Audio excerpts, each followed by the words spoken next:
Chapati, welcome back to the channel C two prep by super grads. मैं आप सभी का आशीष भैया वापस से आप लोग के बीच में आ चुका हूं एक नए वीडियो के साथ। और आज का अपना रिविजनरी वीडियो का एक नया टॉपिक होने वाला है जो कि होगा नेशनल इनकम। नेशनल इनकम के अंदर आज अपन समझेंगे एक्सपेंडिचर मेथड के बारे में। अपन समझ के पूरा उसको खत्म करेंगे कि एक्सपेंडिचर होता क्या है, एक्सपेंडिचर मेथड का कितना ज्यादा यूसेज है, अल्टीमेटली उस चीज का एग्जाम में कितने रिकरिंग नेचर में आ रहा है। और कहीं ना कहीं ये टॉपिक बहुत इंपॉर्टेंट भी है, सही बताऊं तो, बिकॉज ये कहीं ना कहीं बोर्ड्स का बहुत फेवरेट क्वेश्चन हो जाता है एग्जामिनर का कि भाई ये रिकरिंग नेचर में पूछा जाता है इसके बारे में कि एक्सपेंडिचर मेथड है क्या। आज अपन उसको समझेंगे, अल्टीमेटली उसके कंपोनेंट्स एंड प्रिकॉशंस सारी चीजों को अपन पढ़ के बहुत अच्छे से इसको रैप अप कर देंगे और अपना बहुत अच्छा रिवीजन हो जाएगा, कॉम्प्रिहेंसिव रिवीजन कंप्लीट हो जाएगा। So without wasting any time let's get started. तो देखो ऑब्वियसली थ्री मेथड्स है ultimately for calculating national income. पहला है आपका वैल्यू एडेड मेथड, दूसरा है आपका इनकम मेथड एंड तीसरा होने वाला है एक्सपेंडिचर मेथड। तो आज अपन अपने एक्सपेंडिचर को मेथड को बहुत अच्छे से समझ के उसको खत्म करेंगे ताकि अपन को कोई दिक्कत ना आए और अपन बहुत इजीली इसको समझ जाएं। ठीक है, तो देखो आज अपने topics to be covered under expenditure method पता है क्या क्या होने वाला है। पहला है व्हाट इज एक्सपेंडिचर मेथड। तो एक्सपेंडिचर मेथड होता क्या ये तो पता होना चाहिए ना आपको, कि पता चला बिल्कुल बस पढ़े जा रहे, क्वेश्चन सॉल्व कर लिया, आप समझ में आ गया कि इन एंड आउट बस न्यूमेरिकल्स तक सीमित रहेगा। नहीं, अगर अपन एक्सपेंडिचर पढ़े तो उसका इन एंड आउट है क्या, मीनिंग है क्या, वो तो पता होना चाहिए। नेक्स्ट होता है इसका कंपोनेंट्स। कंपोनेंट्स के अंदर क्या क्या पार्ट होता है इसका फ्लो चार्ट लेकर आया हूं मैं आप लोग के लिए। फ्लो चार्ट के बेसिस में इसको समझेंगे और बहुत अच्छे से इसको रैप अप करेंगे। And the last but not the least very important, precautions under expenditure method, कि while calculating national income NNP at FC right, तो उसको अपन जब कैलकुलेट करेंगे तो अपन को एक्सपेंडिचर मेथड के अंदर क्या क्या चीजों को इंक्लूड करना है और क्या क्या चीजों को एक्सक्लूड करना है वो चीज का ध्यान रखना है। ठीक है, बहुत इंपॉर्टेंट है। हर बार क्वेश्चंस मतलब इसके रिकरिंग नेचर मैंने नोटिस किया है कि इसके क्वेश्चंस प्रिकॉशंस के आते ही आते हैं। ठीक है, चलो देखते हैं। अब देखो एक्सपेंडिचर मेथड होता क्या है, इसमें अपन इसका पूरा मैं स्लाइड लेकर आया हूं तो आपको इसको समझाऊंगा एक एक करके। अल्टीमेटली पहले मैं आपको बता देता हूं एक्सपेंडिचर मेथड है क्या। देखो एक्सपेंडिचर मतलब खुद समझ में आ रहा है कि खर्चा करना। ठीक है, कोई सेक्टर, अब कितने प्रकार के सेक्टर है, अल्टीमेटली 4 प्रकार के सेक्टर है। तो 4 प्रकार के सेक्टर कौन कौन से है। पहला होता है आपका हाउस होल्ड्स, दूसरा होता है आपका फर्म, तीसरा होता है आपका गवर्नमेंट एंड चौथा होता है आपका इनडायरेक्ट, मतलब फॉरेन लेवल पे नेट एक्सपोर्ट्स की बात चल रही है। ठीक है, तो अल्टीमेटली उस एंगल से ये कहना चाह रहा है कि ये सारे 4 सेक्टर्स जब अपना खर्चा करते हैं तो वो खर्चे के बारे में रिकॉर्डिंग्स की बात चल रही है और वो किस मेथड के अंदर आ जाएगा अपना, वो आ जाएगा अपना एक्सपेंडिचर मेथड के अंदर। समझ में आया? ध्यान से देखो इसमें पहला पॉइंट क्या बोल रहा है। Factor income earned by factors of production is spend in the form of expenditure on purchase of goods and services produced by them। ध्यान समझना, फैक्टर इनकम क्या हुआ। फैक्टर इनकम ये इनकम होती है जो अपन ने अल्टीमेटली क्या होता है, कोई प्रोडक्टिव सर्विसेज करने के बाद आपने वो कमाई होती है। करेक्ट, तो factor income earned by factors of production. तो फैक्टर्स ऑफ प्रोडक्शन अपने कौन कौन से होते हैं, याद करो, land, labour, capital and enterprise. ठीक है, तो ये फैक्टर्स ऑफ प्रोडक्शन क्या क्या कमाएंगे। लैंड को क्या चाहिए भैया, रेंट चाहिए। लेबर को क्या चाहिए भैया, वेजेस चाहिए। कैपिटल को क्या कमाना है अपन से, इंटरेस्ट। और आखिरी में एंटरप्राइज क्या कमाना चाहता है, अपना प्रॉफिट। ठीक है, तो ये हो रही है उनकी फैक्टर इनकम की, उस लेवल पे वो लोग इनकम रिसीव करेंगे। करेक्ट, तो क्या बोल रहा है, production is spend on the forms of expenditure. भाई देखो, फर्म अगर कोई चीज प्रोड्यूस करना चाहेगा तो वो खर्चा तो करेगा ना, ऑब्वियसली बात है। तो वो खर्चा करेगा अपने गुड्स एंड सर्विसेज पे, और उससे सॉरी एक्सपेंडिचर पे जब करेगा तो अल्टीमेटली बनाएगा क्या, गुड्स एंड सर्विसेज बनाएगा। और जब गुड्स एंड सर्विसेज बनाएगा तो अल्टीमेटली मार्केट में बिकेगा और कौन उसे यूज करने वाला है, we as a household person. ठीक है, नेक्स्ट बोल रहा है this method measures national income in the total expenditure incurred by. अब ध्यान सुनना, टोटल एक्सपेंडिचर मतलब खर्चा। अब खर्चा किन किन लोगों ने किया, उन लोगों की बात चल रही है। पहला बोल रहा है वो हाउस होल्ड्स, ठीक है, दूसरा बोल रहा है वो फर्म, तीसरा बोल रहा है गवर्नमेंट एंड चौथा बोल रहा है फॉरेन सेक्टर। अभी मैंने आप लोग को बताया था कि ultimately households belongs to H, firms belongs to F, government belongs to G and foreign sector मतलब एक्स माइनस एम। ठीक है, तो ये चारों जो सेक्टर है, जब ये चारों सेक्टर अपना खर्चा दिखाएंगे, खर्चा करेंगे, ठीक है, for the country, for the domestic, in the domestic territory of India, तो उसके अगर बात करेंगे तो जिन लोगों ने जो जो खर्चा किया है वो खर्चे को अपन सबस्यूम जब कर देंगे, मर्ज कर देंगे, तो अपन किस मेथड के बारे में बात कर रहे हैं, अपन एक्सपेंडिचर मेथड के बारे में बात कर रहे हैं। समझ में आ गया? नेक्स्ट बोल रहा है this method is also termed as final expenditure. Final expenditure क्यों हुआ? क्योंकि भाई इंटरमीडिएट की तो बात ही नहीं करेगा ना, वो इंटरमीडिएट को तो अपन कैलकुलेट करते ही नहीं है। तो मतलब जो खर्चा आपने फाइनल लेवल पे एक्सपेंडिचर कर दिया है तो उसी को इस मेथड के अंदर कैलकुलेट करा जाएगा। और दूसरा क्या बोल रहा है वो कि it is also known as GDP at MP. ठीक है, तो जीडीपी एमपी आप कैलकुलेट करोगे while calculating what expenditure method of national income. और इसके बाद आप इसको जाने से आप क्या बनेगा, एनएनपी एट एफसी तक आपको पहुंचना होगा। पढ़ना क्लियर है? नेक्स्ट बोल रहा है other names of this method. इस मेथड का और क्या नाम हो सकता है? एक होता है इनकम डिस्पोजल मेथड। अब यार इनकम डिस्पोजल मेथड क्यों बोल रहा है वो ध्यान सुनना। इनकम डिस्पोजल, डिस्पोजल का मतलब क्या हुआ? खर्चा करना। तो अपनी इनकम जो मैंने कमाई थी अगर मैं स्पेंड कर रहा हूं, खर्चा कर रहा हूं, एक्सपेंडिचर कर रहा हूं, तो अल्टीमेटली किसके अंदर आ जाएगा? वो एक्सपेंडिचर मेथड के अंदर आ जाएगा। समझ में आया? दूसरा बोल रहा है वो कि कंजम्पशन एंड इन्वेस्टमेंट मेथड। ध्यान समझना, कंजम्पशन अगर कोई कर रहा है तो हमेशा कंजम्पशन कौन कर रहा होगा? Generally if you talk about consumption वो हाउस होल्ड की पर्सपेक्टिव से होता है, करेक्ट? तो उनने स्पेंड किया होगा तभी कंज्यूम करेंगे, पहली बात। दूसरा बोल रहा है वो इन्वेस्टमेंट। अब इन्वेस्टमेंट क्या कौन करता है? इन्वेस्टमेंट अल्टीमेटली इन्वेस्टमेंट करते हैं अपन भी, हाउस होल्ड भी इन्वेस्टमेंट करते हैं, मना नहीं कर रहा, पर फर्म जनरली ज्यादा इन्वेस्टमेंट करती है कैपिटल एक्सपेंडिचर लेवल के अंदर, राइट? तो वो उसकी बात कर रहा है इन्वेस्टमेंट मेथड। तो कंजम्पशन एंड इन्वेस्टमेंट मेथड भी इसको कहा जाता है। क्यों? क्योंकि दोनों लेवल पे खर्चा होगा, और खर्चा मतलब क्या हुआ? Expenditure method. आप समझ में आया? तो इसको ओवरऑल अगर मैं व्यू करूं तो इस कारण, इन सारे कारणों से ये बोला जाता है कि जिन जिन चार सेक्टर कौन कौन? हाउस होल्ड, फर्म, गवर्नमेंट और फॉरेन सेक्टर, इन लोगों ने जो जो खर्चा किया होगा with in the domestic territory, अगर मैं बात करूं तो वो खर्चा अगर सब्स्यूम करेंगे तो अल्टीमेटली कौन सा मेथड हो जाएगा? एक्सपेंडिचर मेथड हो जाएगा। पढ़ना क्लियर है? चलो नेक्स्ट देखते हैं।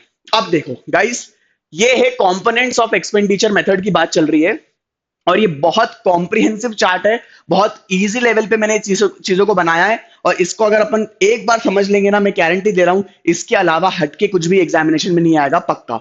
ठीक है, अब ध्यान से देखो इसके अंदर है क्या, एक एक करके अपन इसको समझेंगे, बहुत अच्छे से इसको अपन सुलझा देंगे। ठीक है, पहला बोल रहा है ये प्राइवेट फाइनल कंजम्पशन एक्सपेंडिचर, इसको क्या बोला जाता है? पीएफसीईबी बोला जाता है। मतलब अब ध्यान सुनना, मैं अगर बहुत सिंपल लेवल पे इसको सेग्रीगेट कर दूं तो ध्यान देखना, private final consumption expenditure, government final consumption expenditure, gross domestic capital formation, and the last is net exports. अगर मैं इसको सम अप करूं सिंपल सा, ध्यान सुनना, ये क्या है? ये आपका हो जाएगा हाउस होल्ड्स, ये आपका हो जाएगा गवर्नमेंट जी, दूसरा सेक्टर मतलब, और ये हो जाएगा आपका फर्म, तीसरा सेक्टर, और लास्ट में आपका क्या हुआ? फॉरेन सेक्टर की बात चल रही है। ध्यान से देखो, मतलब अल्टीमेटली क्या हो गया? House holds plus government plus firm plus foreign sector. अगर मैं इन चारों को सब्स्यूम कर देता हूं तो मैं कौन से मेथड के अंदर आ रहा हूं? एक्सपेंडिचर मेथड के अंदर। अभी मैंने प्रीवियस स्लाइड के अंदर आपको बताया था। फंडा क्लियर हुआ? तो ध्यान से देखो, मतलब जो हाउस होल्ड जो खर्चा करेगा, गवर्नमेंट जो खर्चा करेगी, आपका फर्म जो खर्चा करेगा, और अल्टीमेटली आपका फॉरेन सेक्टर में कौन कौन से खर्चे होने वाले, उस चीज की बात चल रही है। आप समझ में आया? ये चार फंडे क्लियर हो गए। अब ध्यान से देखो उसके अंदर के सब पार्ट्स क्या क्या आते हैं। वो बोल रहा है house hold final consumption expenditure, मतलब हाउस होल्ड, सीधी सी बात है, एच समझ में आ रहा होगा आपको। ठीक है, दूसरा बोल रहा है private non profit institution serving house holds. अब देखो private non profit institution serving house holds का मतलब ये होता है कि देयर आर मेनी ऑर्गेनाइजेशंस जो कि क्या होता है ना, मार्केट लेवल, मार्केट प्राइस से बहुत कम और बहुत अच्छे लेवल पे, कम से कम लेवल के अंदर आपको क्या प्रोवाइड कर देते हैं? आपको चीजें, सर्विस प्रोवाइड कर देते हैं, गुड्स प्रोवाइड कर देते हैं। जैसे फॉर एग्जांपल बहुत चैरिटी ऑर्गेनाइजेशंस होती हैं जो कि मान लो जो गुड्स सप्लाई करना चाह रही है मार्केट में उसका प्राइस होगा फॉर एग्जांपल 250 या 300 रुपीज, और वो चैरिटेबल इंस्टीट्यूशंस था, तो चैरिटेबल इंस्टीट्यूशन ने क्या किया? वो आपको 100 या 50 रुपीज के अंदर ही वो चीज आपको प्रोवाइड कर दिया। तो वो जितने इंस्टीट्यूशंस है जो कि उनका क्या है, नॉन प्रॉफिट इंस्टीट्यूशन, उनको प्रॉफिट नहीं कमाना है, तो वो नॉन प्रॉफिट इंस्टीट्यूशंस की बात हो रही है, वो किसके अंदर आ जाएंगे? अपने, उसका भी कैलकुलेशन हाउस होल्ड्स के अंदर होगा। ठीक है, अब ये हाउस होल्ड्स की जो बात चल रही है ये अपन स्लाइड्स में देखेंगे। नेक्स्ट गवर्नमेंट को समझेंगे, then will go with the firm perspective. Firm के अंदर दो पार्ट आ रहा है, ध्यान से देखो, ग्रॉस फिक्स्ड कैपिटल फॉर्मेशन, इसको जीएफसीएफ भी कहा जाता है। जीएफसीएफ के फर्दर दो पार्ट्स बनेंगे, कौन से? एक होगा नेट फिक्स्ड कैपिटल फॉर्मेशन, उसको एनएफसीएफ भी कहा जाता है। नेक्स्ट बनेगा आपका डेप्रीसिएशन, बताऊंगा कैसे। इसके दो पार्ट बनने वाले हैं, ठीक है। अब क्या हुआ, अल्टीमेटली बनता क्या है, इन्वेंट्री इन्वेस्टमेंट। तो इन्वेंट्री इन्वेस्टमेंट कुछ नहीं है, आपके स्टॉक के बारे में बात चल रही है, nothing else. And last but not the least, net exports. तो नेट एक्सपोर्ट्स अपना कौन सा होगा, फॉरेन सेक्टर होगा। इन सबको जब अपन सब्स्यूम कर लेंगे तो अपन बता देंगे कि भैया हमने एक्सपेंडिचर मेथड समझ लिया है। समझ में आ गया। एक एक करके इसको समझते बहुत इजीली इसको खत्म कर देंगे, ठीक है। देखो, ध्यान से देखो, प्राइवेट फाइनल कंजम्पशन एक्सपेंडिचर मतलब मैं किसकी बात कर रहा हूं, हाउस होल्ड्स की बात कर रहा हूं। मैंने अभी बताया था। इसमें बोल रहा है it refers to expenditure incurred by households. ध्यान से देखो, एक्सपेंडिचर किसने किया है, अपना हाउस होल्ड्स ने किया है। And private non profit institutions serving house holds, अभी उसी की बात कर रहा था। मतलब अल्टीमेटली हुआ क्या, इन दोनों की मैं बात लेके चल रहा हूं। पहला हाउस होल्ड्स और दूसरा क्या है, नॉन प्रॉफिट वाले हाउस होल्ड्स, जो कि प्राइवेट इंस्टीट्यूशंस है बट उनका प्रॉफिट अर्निंग मोटिव नहीं है, बस उनका सर्विंग मोटो है, ठीक है। ध्यान से देखो, all type of consumer goods. अब ध्यान से वेरी क्लियरली, कंज्यूमर गुड्स की बात चल रही है। तो कंज्यूमर गुड्स कितने प्रकार के होते हैं अपने, durable, semi durable, non durable, और उसके अंदर सर्विसेज भी आता है। गुड्स तो तीन है पर इसको सर्विस के साथ अपन पढ़ेंगे तो चार चीजों की बात चल रही है, ठीक है।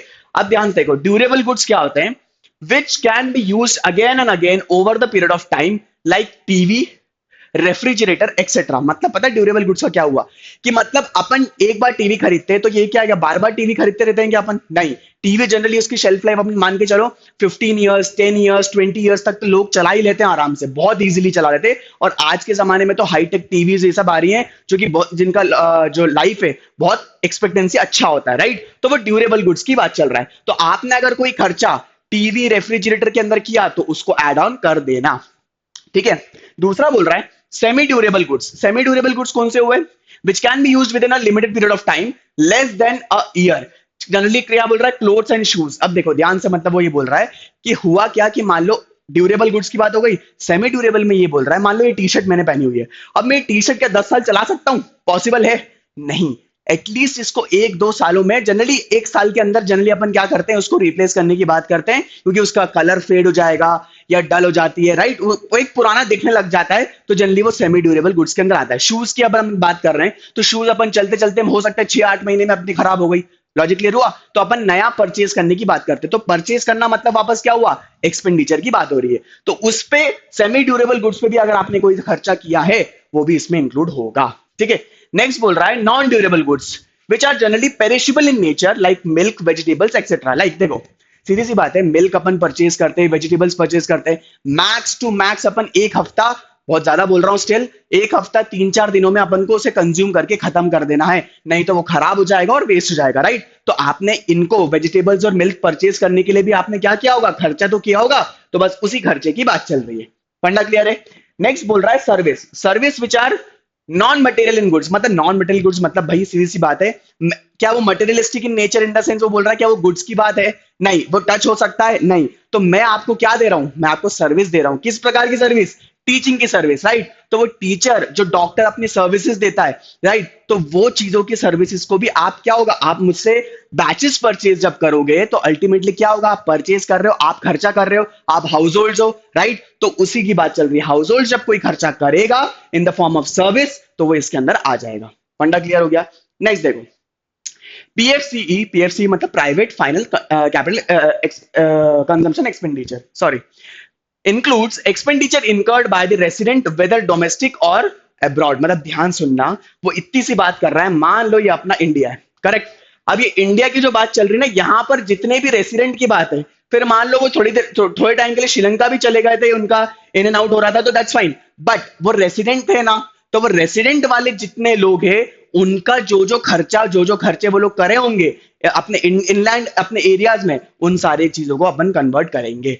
और उसके अलावा क्या बोल रहा है वो, PFC does not include expenditure incurred bye non resident. मतलब जो बंदा इंडिया का है ही नहीं तो उसको काहे के लिए इंडिया के एक्सपेंडिचर में कैलकुलेट करना है भैया। वो जो भी खर्चा वो अपने देश में कर रहा है, मान लो वो यूएसए में, इधर यूएसए के अंदर, तो यूएसए में अगर वो कोई खर्चा कर रहा है तो अपन इंडिया में क्यों उसको दिखाएंगे, ऑब्वियस ही बात है। लॉजिक क्लियर हुआ। तो जो बंदा इंडिया का रेसिडेंट होने वाला है अल्टीमेटली उसी को अपन कैलकुलेट करेंगे, और जो इंडिया का रेसिडेंट नहीं होगा उसको अपन क्या करेंगे, एक्सक्लूड कर देंगे। Got my point. तो ये हो जाएगा अपना प्राइवेट फाइनल कंजम्पशन एक्सपेंडिचर, ठीक है। नेक्स्ट देखो, अब नेक्स्ट सिंपल सा फंडा है गवर्नमेंट फाइनल कंजम्पशन एक्सपेंडिचर। इसका मतलब क्या हुआ, प्राइवेट की अपन ने बात कर ली, प्राइवेट फाइनल कंजम्पशन एक्सपेंडिचर के अंदर किसकी बात करी अपन ने, एक हाउस होल्ड्स की बात करी और एक प्राइवेट इंस्टीट्यूशंस नॉन प्रॉफिट जो कि एक्चुअली में चैरिटेबल ट्रस्ट जो होते हैं ना, जनरली ऑर्गेनाइजेशंस होते हैं, बहुत सारे टेंपल्स वाले जो होते हैं जो है ना चैरिटेबल वाले, तो वो लोग जो खर्चा कर रहे हैं उनकी बात चल रही थी। अब इसमें क्या बात करना है अपन को, अल्टीमेटली इसमें ये लेके चलना है कि गवर्नमेंट कौन कौन सा खर्चा कर रही है और जो जो खर्चा गवर्नमेंट करेगी उस चीज को अपन इंक्लूड करेंगे। कौन सा, it refers to expenditure incurred by the government on various administrative services like defence, law and order, education etcetera. अब गवर्नमेंट ने अपने स्कूल्स खोल दिए अपने इंडिया में, for example KV government organised, right, Kendra Vidyalaya की अपन बात करते हैं, और उनने जब मान लो पुलिस स्टेशन है तो किसके अंडर ये सब आ रहे हैं कि अपना अल्टीमेटली किसका खर्चा, ये गवर्नमेंट का खर्चा है, राइट। तो वो सारे जो जो खर्चा गवर्नमेंट करेगी तो अल्टीमेटली वो चीज ध्यान रखना वो किसके अंदर आएगा, अपना जीएफसीई के अंदर आएगा, गवर्नमेंट फाइनल कंजम्पशन एक्सपेंडिचर। पढ़ना क्लियर है, तो 2 पॉइंट क्लियर हो गए, एक पीएफसीई था और दूसरा क्या होने वाला है, जीएफसीई। ठीक है, नेक्स्ट देखो, नेक्स्ट बोल रहा है वो ग्रॉस डोमेस्टिक कैपिटल फॉर्मेशन। इसको बहुत इंपॉर्टेंट एंगल है, एक्चुअली जीडीसीएफ कहा जाता है। अब ध्यान समझना जीडीसीएफ होता क्या है। अगर जीडीसीएफ अगर अपन पढ़ रहे हैं तो किसके एंगल से अपन को पढ़ना पड़ेगा, अपन पढ़ेंगे फॉर्म के एंगल से, मतलब फॉर्म किन किन प्रकार का खर्चा कर रही है। अब ध्यान से मैं आपको मोटा माटी इसके अंदर बताऊं फॉर्म किसके एंगल से खर्चा कर रही है, ध्यान से देखना।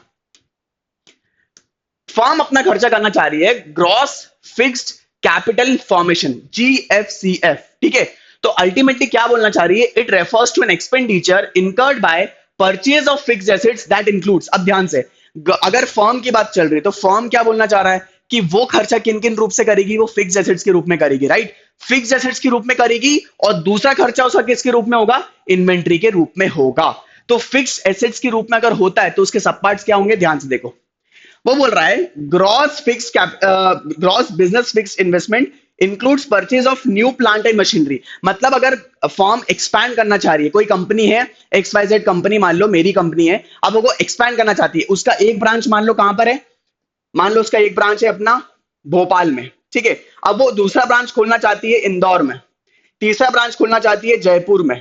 ठीक है, तो ये क्या हो रहा है, ये एक्सपेंशन हो रहा है। तो एक्सपेंशन मतलब क्या बोल रहा है, ultimately purchase of new plant and machinery. ठीक है, तो किसके अंदर आएगा, ultimately gross business fixed investment के अंदर आएगा। कौन कर रहा है, खर्चा है पहली बात, तो कौन कर रहा है, फर्म कर रही है। ठीक है, तो किसका पार्ट है, ग्रॉस बिजनेस फिक्स्ड इन्वेस्टमेंट। दूसरा देखो, ग्रॉस रेसिडेंशियल कंस्ट्रक्शन इन्वेस्टमेंट। अब कोई भी कंपनी किसके अंदर इन्वॉल्व है, it refers to expenditure on construction of new houses and properties. मान लो कंस्ट्रक्शन प्रॉपर्टी होल्डर्स हैं, बहुत बड़े बड़े जो अपने प्रॉपर्टी वाले जो प्रॉपर्टी होल्ड करते हैं, कंस्ट्रक्शन कर कंपनीज होती हैं, वो कंपनीज अगर इन्वेस्टमेंट और कर रही है, खर्चा कर रही है, राइट, तो खर्चा किसके अंदर बुक होगा, एक्सपेंडिचर के अंदर ही होगा अल्टीमेटली, राइट। तो वो किस फॉर्म में कर रही है, न्यू हाउसेस जनरेट कर रही है और प्रॉपर्टीज पे कर रही है, राइट। तो ये एक्सपेंडिचर है, तो इसके अंदर अपन इसको इंक्लूड करेंगे। नेक्स्ट बोल रहा है gross public investment, it includes expenditure on the construction of flyovers, bridges etcetera. तो अल्टीमेटली वो क्या बोल रहा है कि भैया कोई ब्रिज, कोई बहुत बड़े स्काई स्क्रैपर्स और ये सब जो हो गए आपके, जो कौन से अल्टीमेटली क्या फ्लाईओवर्स की बात हो रही है, तो ये सब जब कंस्ट्रक्शन होगा तो खर्चा तो होगा ना, खर्चा अगर होगा तो किसके अंदर बुक होगा, ग्रॉस पब्लिक इन्वेस्टमेंट। मतलब पब्लिक के लेवल पे जो इन्वेस्टमेंट्स करने वाले with the type of the government के साथ अगर आप टाइप कर रहे हो, बट अल्टीमेटली किसके अंदर होगा, वो ग्रॉस फिक्स्ड कैपिटल फॉर्मेशन के अंदर होगा। मतलब ग्रॉस फिक्स्ड कैपिटल फॉर्मेशन अपन को किस एंगल से समझना है, फिक्स्ड एसेट्स के एंगल से समझना है, और इसके रूप में आपने खर्चा किया तो वो किसके अंदर आएगा, जीएफसीएफ के अंदर आ जाएगा। ठीक है, और ये कौन कर रहा है, अल्टीमेटली फर्म कर रही है। ठीक है, नेक्स्ट बोल रहा है वो inventory investment, that is what, change in stock. क्या बोल रहा है, it refers to the physical change in stock of raw material and finish goods with the firms. तो मतलब क्या हुआ, रॉ मटेरियल की बात चल रही है, पहले ओपनिंग स्टॉक कुछ अलग था, क्लोजिंग अलग हो गया, बीच में आपने कंजम्पशन कुछ अलग कर लिया हुआ, राइट, उसी की बात चल रही है। और नेक्स्ट बोल रहा है it is calculated as closing minus opening. Obviously कि अपना चेंज इन स्टॉक निकालेंगे कैसे, चेंज इन स्टॉक क्या होता है, ये चेंज इन स्टॉक क्या बोलोगे आप, closing minus opening. Closing stock आपका प्रीवियस ईयर का जो भी था, आप उसमें ओपनिंग का माइनस कर दोगे तो आपको पता चल जाएगा कि आपका चेंज इन स्टॉक हुआ कितना था, राइट। तो ultimately gross domestic capital formation is one of the most important formula कह लो या पार्ट कह लो किसका, एक्सपेंडिचर मेथड का, जो कि इसके अंदर 2 पार्ट हो जाएंगे, एक होगा जीएफसीएफ का पार्ट, ठीक है, और दूसरा होगा आपका चेंज इन इन्वेंट्री का पार्ट। फंडा क्लियर है? तो इन दोनों को ध्यान रखना, ये दोनों जनरली एग्जामिनेशन में कंफ्यूजन क्रिएट करते हैं और ये आप या फिर मेरे बच्चे इसमें फंसना नहीं चाहिए। फंडा क्लियर है? नेक्स्ट देखो। So the last part is like net exports. Net exports होता क्या है? इसमें क्या लिखा है मैंने? X minus M. तो देखो एक्स माइनस एम का एक्चुअल मीनिंग एक्स से बिलोंग करता है एक्सपोर्ट। ये जो E X P O R T दिख रहा है तो एक्सपोर्ट मान लेना, और एम ऑब्वियसली इंपोर्ट हो जाएगा। आई डोंट नो क्या है इकोनॉमिक्स का फंडा, समझ में नहीं आता कि ये लोग आई मान लेते हैं उसको इंपोर्ट से, राइट? पर आई इकोनॉमिक्स में क्या हो जाता है? इन्वेस्टमेंट हो जाता है। तो इसलिए इन लोगों ने क्या लिखा है इसमें? एम की बात चल रही है, तो X belongs to export and M belongs to import. ठीक है, तो इन दोनों का जब नेट की बात चलेगी तो वो क्या हो जाएगा? नेट इन द सेंस कि भाई एक्सपोर्ट कितना था, मान लो 1000, इंपोर्ट कितना था, मान लो 200, तो आखिरी में नेट कितना बचा? 800। फंडा क्लियर हो गया? तो आप ये 1000 माइनस 200 कर दोगे तो अल्टीमेटली क्या हो जाएगा? 800। ये 800 क्या हो जाएगा आपका? Net export. देख लो वही लिखा है, it refers to the difference between what? Export and import of the country during the financial year. कि मान लो कंट्री ने पूरे साल में अपना 1000 का एक्सपोर्ट करा और क्या बोलते 200 का इंपोर्ट किया, तो नेट एक्सपोर्ट कितना हो जाएगा? 800 का। उसी चीज की बात हो रही है। तो होता क्या है देख लो, export belongs to what? It refers to the expenditure by foreigners on purchase of domestic product because it is produced by product was produced within the domestic territory। देखो ध्यान से बताता हूँ, सिंपल सा फंडा है। अगर मैं एक्सपोर्ट की बात कर रहा हूं, तो एक्सपोर्ट मतलब पता है क्या हो रहा है? सिंपल सा फीलिंग ये है कि भाई इंडिया में कोई गुड्स अगर प्रोड्यूस हुआ, और वो मैंने बाहर सेंड कर दिया, बाहर भेज दिया, तो फॉरेनर ने अपना प्रोडक्ट यूज करा, करेक्ट? तो फॉरेनर ने अगर अपना प्रोडक्ट यूज करा है तो अल्टीमेटली क्या हुआ? वो एक्सपोर्ट कहलाएगा। क्योंकि क्यों? ये इंडिया था, ये श्रीलंका है, यहां पर अपना गुड्स प्रोड्यूस हुआ, यूज कहां हो रहा है? श्रीलंका में हो रहा है, तो वो किस चीज की बात हो रही है? एक्सपोर्ट की बात कर रही है। ठीक है, नेक्स्ट बोल रहा है इंपोर्ट। उल्टा ले लो, इंपोर्ट मतलब क्या हुआ? इंडिया था, ये श्रीलंका है, श्रीलंका के प्रोडक्ट्स अपन कौन यूज कर रहा है? कहां पर यूज कर रहे हैं? इंडिया वाले यूज कर रहे हैं। तो अल्टीमेटली जो अपने रेसिडेंट ऑफ द पीपल थे, रेसिडेंट अपने इंडिया के जो थे, वो कौन सा प्रोडक्ट यूज कर रहे हैं? फॉरेन प्रोडक्ट यूज कर रहे हैं। फॉरेन प्रोडक्ट का सबसे क्लासिक एग्जांपल कौन सा आजकल? IPhone, right? तो आईफोन कहां का प्रोडक्ट है? यूएसए का प्रोडक्ट है। तो यूएसए के प्रोडक्ट आज सभी लोग यूज कर रहे हैं इंडिया में, तो उसे अपन क्या बोलने वाले हैं? इंपोर्ट बोलने वाले हैं। फंडा क्लियर है? तो यही चीज अपन एक्सपोर्ट और इंपोर्ट का जब डिफरेंस कैलकुलेट करेंगे तो उसे अपन क्या बोलने वाले हैं? नेट एक्सपोर्ट्स बोलने वाले हैं। फंडा समझ में आ गया? ठीक है, नेक्स्ट देखो, राइट? तो इसके बेसिस पे अपना फ्लो चार्ट तो कंप्लीट हो गया। फ्लो चार्ट अपन ने इसके अलावा और कुछ भी नहीं था। पहला क्या था फ्लो चार्ट का? अगर अपन जीडीसीएफ की अगर बात करना, मान लो जीडीपी एट एमपी कैलकुलेट करना अपन को, जो कि क्या था आपका? एक्सपेंडिचर मेथड की बात चल रही, ठीक है? तो उसका पहला पार्ट क्या होगा? PFCE, private final consumption expenditure, plus GFCE, government final consumption expenditure. Third GDCF, gross domestic capital formation. उसके दो पार्ट थे, इफ यू रिमेंबर। उसके दो पार्ट कौन से थे? उसके पहला पार्ट था अपना GFCF, gross fixed capital formation, and next कौन सा पार्ट था आपका? इन्वेंट्री इन्वेंटरी का मतलब क्या था? चेंज इन स्टॉक की बात चल रही थी, राइट? और नेक्स्ट अपना लास्ट क्या हो जाएगा? X minus M, that is your net exports. इसको अगर मैं सबस्यूम करता हूं तो मैं कहां पहुंच जाऊंगा? नेशनल इनकम में नहीं पहुंचूंगा, मैं कहां पहुंचूंगा बेटा? अपना जीडीपी एमपी पे पहुंचूंगा। तो जीडीपी एमपी अपना क्या हो जाएगा? अल्टीमेटली एक्सपेंडिचर मेथड का एक दूसरा फॉर्म है, ठीक है? तो यहां से अपन को कहां पहुंचना है? यहां से अपन को पहुंचना पड़ेगा एनएनपी एट एफसी, जो कि क्या है? Net national product at factor cost, this is known as national income.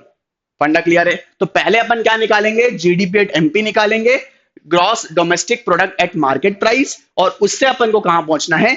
Net national product at factor cost, जो कि अपना नेशनल इनकम कहलाएगा। फंडा क्लियर है? तो इन सबको अपन जब सब्स्यूम करेंगे तब जाके वो अपना होगा। ये फंडा क्लियर हो गया। अब अपन क्या पढ़ेंगे? प्रिकॉशंस अंडर एक्सपेंडिचर मेथड पढ़ के इसको रैप अप कर देते हैं, ठीक है? देखो तब ध्यान से देखना, प्रिकॉशंस अंडर एक्सपेंडिचर मेथड मतलब मैंने क्या बताया था? वाइल कैलकुलेटिंग आपका डोमेस्टिक इनकम मतलब नेशनल इनकम कैलकुलेट करने के लिए अपन अगर कैलकुलेट करेंगे तो किन किन चीजों का अपन को ध्यान रखना है, वो चीज की बात चल रही है। ध्यान से देखो, पहला क्या बोल रहा है? Transfer payment should not be included in the national income. Obvious सी बात है, ट्रांसफर इनकम की अगर अपन जब बात करे थे तो अपन किसके अंदर आ जाएंगे? इनकम मेथड के अंदर आ जाएंगे। तो ट्रांसफर पेमेंट मतलब खर्चे की बात अगर अपन करेंगे तो किसके अंदर आएंगे? अपन एक्सपेंडिचर मेथड के अंदर आएंगे। मतलब एक तरफा पेमेंट, ट्रांसफर मतलब कौन सा था? एक तरफा पेमेंट की बात चल रही है और एक तरफा पेमेंट की अपन अपन बात नेशनल इनकम कैलकुलेट करते वक्त नहीं करेंगे। फंडा क्लियर है?